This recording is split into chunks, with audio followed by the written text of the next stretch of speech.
Hi! In this video, we'll be discussing important information on Martin fixture types. We start with a list of some terms you will hear throughout the Martin intelligent lighting trainings that may not be fully explained in this video, but will be detailed in other videos. A light source is the lamp or LEDs inside a fixture. The reflector is designed to direct the light forward. There are two types of dimmers. The first is a mechanical dimmer with blades that are activated to block out the light. The second is an electronic dimmer that reduces the power to the light source to lower the output. CMY refers to the colors cyan, magenta, and yellow. Color mixing uses any combination of the color filters or LED color mixing to create the desired color. A gobo is a disc with cutout patterns or shapes that is placed in front of the light source to project images. Focus and zoom consists of two lenses inside a fixture that adjust the focal plane and beam size. So what is intelligent lighting? It is a light that can change its characteristics through the use of a controller. These characteristics are pattern, shape, intensity, focus, and so on. Martin's intelligent lights come in different types, the first being moving head fixtures. There are three types of moving heads: profiles, washes, and hybrids.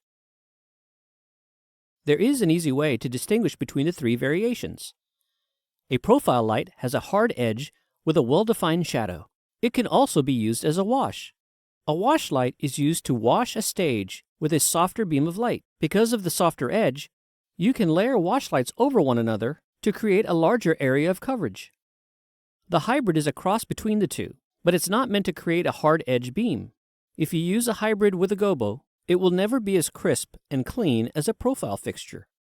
The main use for these lights are in mid-air. So if you're using atmospherics to create haze, you can add effects above the performers or in the area with the haze. The second type of intelligent light that Martin sells is the exterior series. These fixtures are typically used outdoors to illuminate buildings, bridges, and art. The image projectors have all the same features of the moving lights without the pan and tilt. This image is of the Grand Mosque in Abu Dhabi. You can see the exterior 1200s that are being used to light the walls around the mosque to look like water running down the building. This is a quick configuration list so that you can easily know which effects components and features you can expect to find in the light. This table is also located inside the cover of the Martin Mac Viper series fixtures. Notice that in the profiles, you have all the elements that make up an intelligent light fixture. The washes have fewer elements, with the hybrids combining the two. This slide shows the inside of an intelligent light. In this case, we will talk about the Mac Viper, but realize that this is a general lighting diagram, so not everything will be the same. We start at the back of the light source, in this case, a discharge lamp.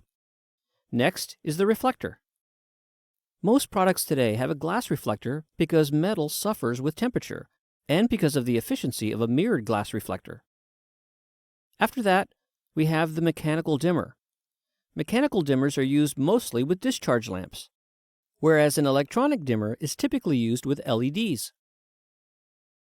Next is what is known as the CMY color mixing module. This is in the majority of our lights. You will go through all of this in detail in the coursework. You will learn how to break down, split, service, clean, re-grease, and put them back together. Color temperature correction, or CTC, is next. Although it's part of the CMY module, it has been broken down. This is designed for correcting temperature and used in a theatrical environment where softer skin tones and warmer lighting temperatures are desired. The color wheel adds to the armory of the Mac Viper, providing the option to change multiple colors and giving you more variation. Next is the rotating gobo, which is a wheel that operates on a gear system with magnets and hall sensors. This is also something that is taken apart in the Level 2 coursework, and we will look at how to install the gobos correctly. Static gobos are a standard complement of the gobos that come with the fixture. Unlike rotational gobos, in some fixtures these are not interchangeable, but shapes are pre-printed onto a disc. The next component is the iris. It is designed to increase and decrease the size of the beam. An important note is the iris should never be touched, as it can stick if any oil gets on it. Once this occurs, it cannot be cleaned or serviced. It will have to be replaced. After that is the focus and zoom assembly relative to the Mac Viper. To clean them, we suggest high alcohol content fluid like Roscoe Lens Cleaner or IsoClean isopropanol cleaning fluid. Next is the frost, shown in 2 halves. The frost is dependent on the variation or type of fixture. Some have one large frost, and some have 2 small blades, while others have a circular blade. Lastly are the beam shaping and quad ray module add-ons that can be attached to the Mac Viper to create a hybrid fixture. The quad ray module was designed with the ability to split the beam into 4. While it's not the most popular add-on, it is most often used in lower budget shows to create 4 fixtures from 1. That wraps up this video, and we'll see you in the next one.